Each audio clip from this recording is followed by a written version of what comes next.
It's been 5 years, y'all. It's been 5 years. Today is the 5 year anniversary of George Floyd's lynching without a tree, which is what I like to call it, a lynching without a tree. It's been 5 years. It's been 5 years. So I'm on IG Live right now. Shout out to everybody who's going to catch the replay of this, but I'm on IG Live right now just to share some of my thoughts, some of my feelings about where we are today, 5 years after George Floyd was lynched without a tree on live stream for all the world to see. That moment, that day, changed my life, and it's the reason why you're watching me right now, because you wouldn't even know who I am probably if he hadn't been lynched on live stream for the world to see, because that moment changed everything for me. It changed everything. After he was murdered, I remember feeling just so angry, like so angry, a righteous anger, but just so much anger, because I just couldn't believe that at that time, in 2020, that this could happen, that this could really happen. And I just felt like this world that we're living in, this country that we're living in, is not good enough for my children or your children or anybody's children. It's just not good enough. It's not good enough. It's not good enough for me as a Black woman. It's not good enough, right? And so I went through, this anger, this fury that I had, and I just felt like I needed to talk it out. I needed to talk about racism. I needed to talk about anti-racism. I needed to talk about what was happening and how we got here. Like, how did we get to a place where a police officer could put his knee on the neck of an unarmed Black man and literally kill him in front of us with people watching in broad daylight on camera? How did we get here? How could that happen, right? And so I decided that I had to do something about it. And so this is the question that I want to pose to you today, and that I want to leave with you today as I kind of share my story. This is the call to action for you. This one question kept coming up for me, and I couldn't get away from it. Because I was just so angry, and I was like, what am I going to do with this anger? Because, the protests started happening in the U.S. and around the world. So many things were happening, and I just felt like I don't know what to do with this anger, because it's not going away. It's not going down. I'm thinking all right, after a few days, I'll feel a little bit better. I won't be so angry. I was still angry. Days were passing, and I was still just as angry as I was when I first heard the news about George Floyd. And so I kept saying to myself, well, for one, it's not healthy for me to be living with this much anger in my body, right? And so I said, I got to figure out what I'm going to do with this anger, because I can't just hold it. I can't just walk around holding it and being angry all the time. So I started making my videos, talking about racism, talking about anti-racism, talking about what was happening, and just how we got here, because I couldn't believe we were here where we were in 2020. Lord knows I can't believe where we are now in 2025. That's a whole other story. But this one question kept coming up for me. So I'm going to share the question with you, because it's the question that I asked myself. It's the question that I continue to ask myself every day. It's the question that caused me to create my platform, Anti-Racism School is in Session, which is a global educational training platform, right, that teaches people all over the world how to become anti-racist, how to live an anti-racist lifestyle, how to increase their cultural competency skills, right, how to lead with anti-racist values and principles and practices, okay? That's what my platform and my podcast, Anti-Racism Schools in Session, is all about. It all came from this one question. So I want you to think about this question today. And I want you to find a mirror. This is not a mirror. It's my phone stand. But I want you to find a mirror, and I want you to hold the mirror up, and I want you to look in the mirror and ask yourself this question that I'm about to tell you, because this is the question that I asked myself, which led to this, you and I being here together today, okay? The question is, what am I going to do about it? That's the question. What am I going to do about it? Now, in 2025, there's tons of things happening, tons of things going on that I'm sure you're very angry about, that you're frustrated about, that you feel are just it's unjust, it's wrong, it's dangerous, it's harmful, right? Politically, socially, racially. And you may be feeling like it's this leader's fault, it's that leader's fault, it's this company's fault, it's this organization's fault, it's this institution's fault, it's this administration's fault, right? And yes, they all play a part. They're all a part of what we're experiencing today. But it's easy to point the fingers at other people. It's easy to point the fingers at the leaders. It's easy to point the fingers at these companies who rolled back their DEI programs, initiatives, policies, etc. And look at them and say, oh, what a disgrace they are. How could they do this? How could they roll back their DEI policies after they promised all of these things back in 2020? How could this administration be doing what it's doing, right? Project 2025, it's in effect. How can this be happening? How can my senator, my whoever, not be speaking up, not be doing enough, not be doing more?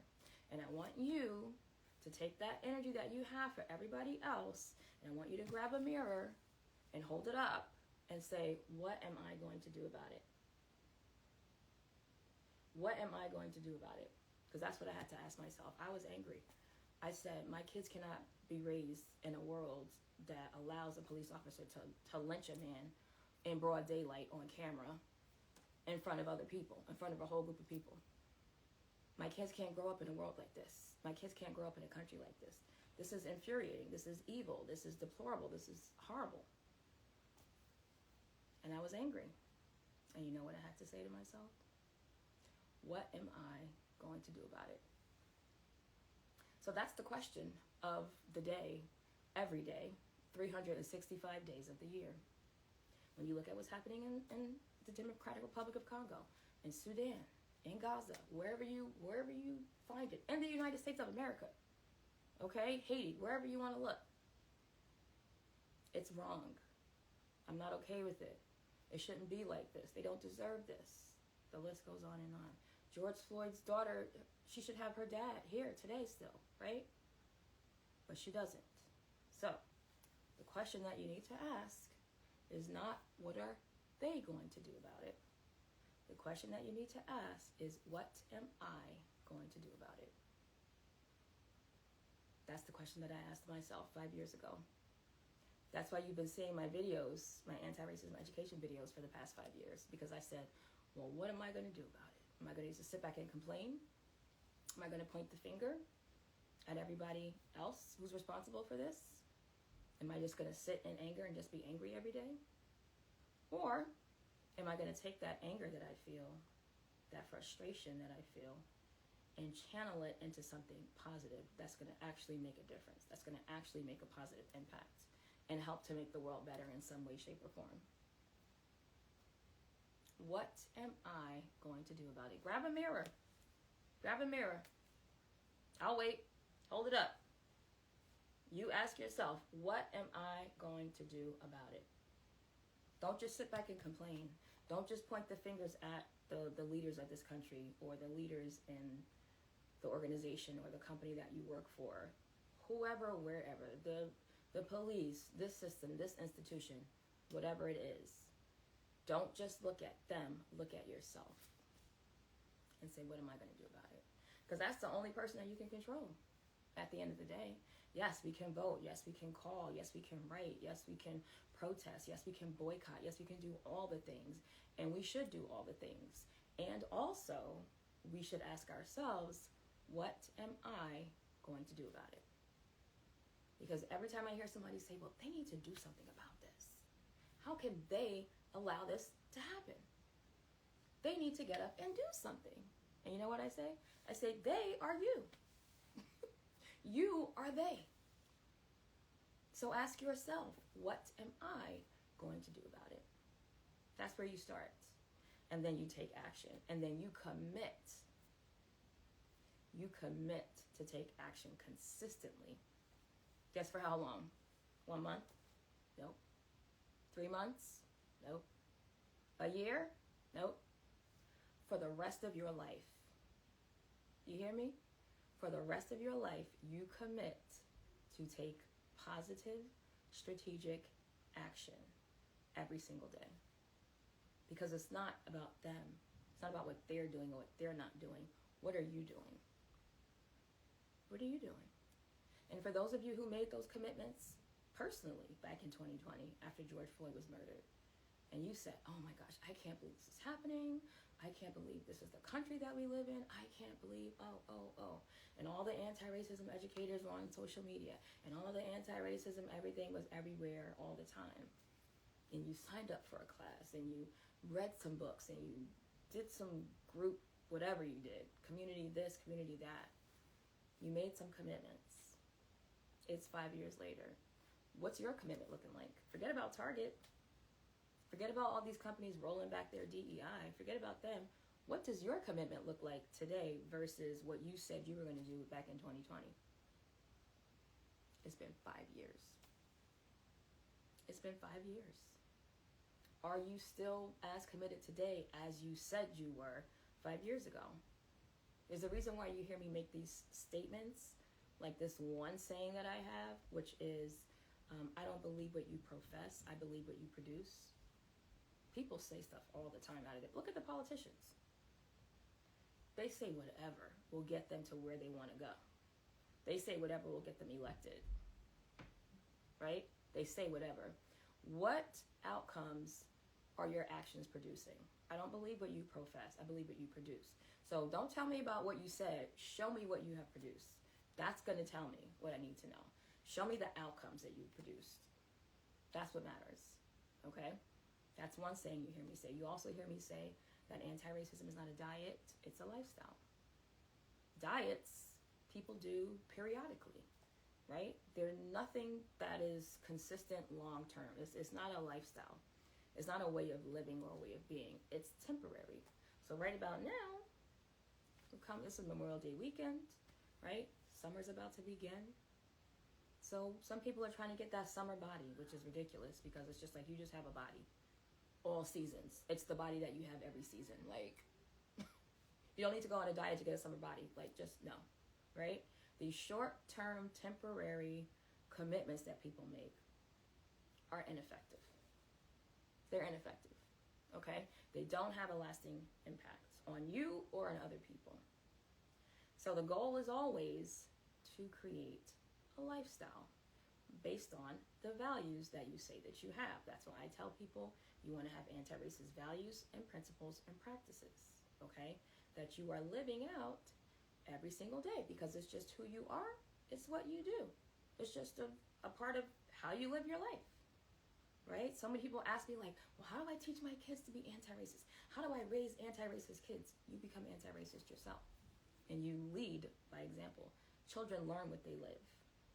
They learn what they live, okay?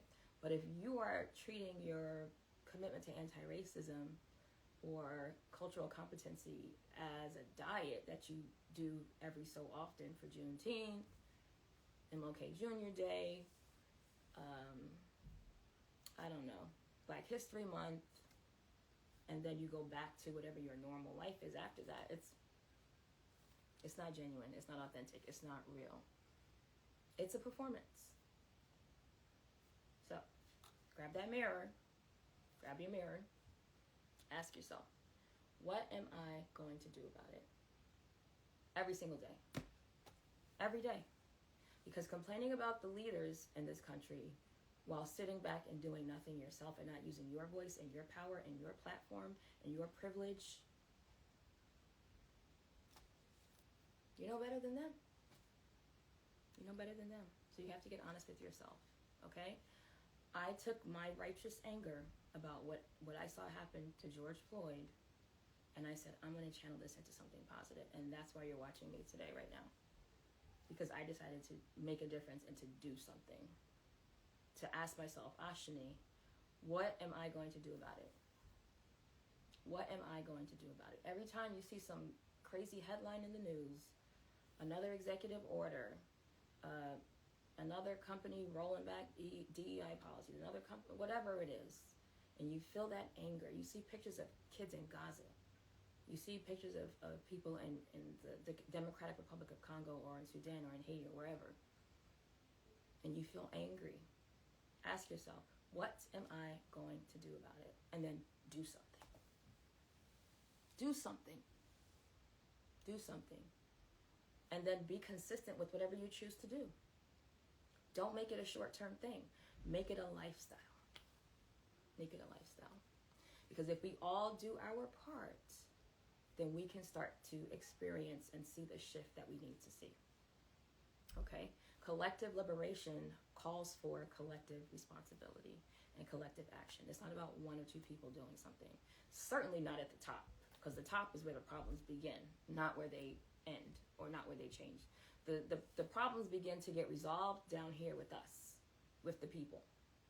Okay? So remember, every time you are quiet, you're silent, when you see something racist happening, you don't speak up, you don't do anything, you're normalizing that behavior. Every time you see these horrible, evil, deplorable, violent policies being passed and things happening around you, and you're silent, you're normalizing that. And when you normalize it, then you allow it to thrive in our society, okay? And you and I are responsible for that, not anybody else. So take ownership. Every single day you wake up, you go on social media, you watch the news, you talk to people, whatever you do, and you find out some new evil thing that's happening in the world, what am I going to do about it every day? And then do something. That's it. That's all I got for you, okay? Y'all know where to go, what to do to connect with me off of social media. Link is on my profile for everything that I have going on. I don't want to talk about all of that stuff today. I've been talking about it enough. I talk about it in my videos. I talk about it in my stories. So if you want to learn more from me and connect with me off of social media, go to the link on my profile to do that. But I really want you to take some time to think about this today. That's the message, okay? Anti-racism is not a diet. It's a lifestyle.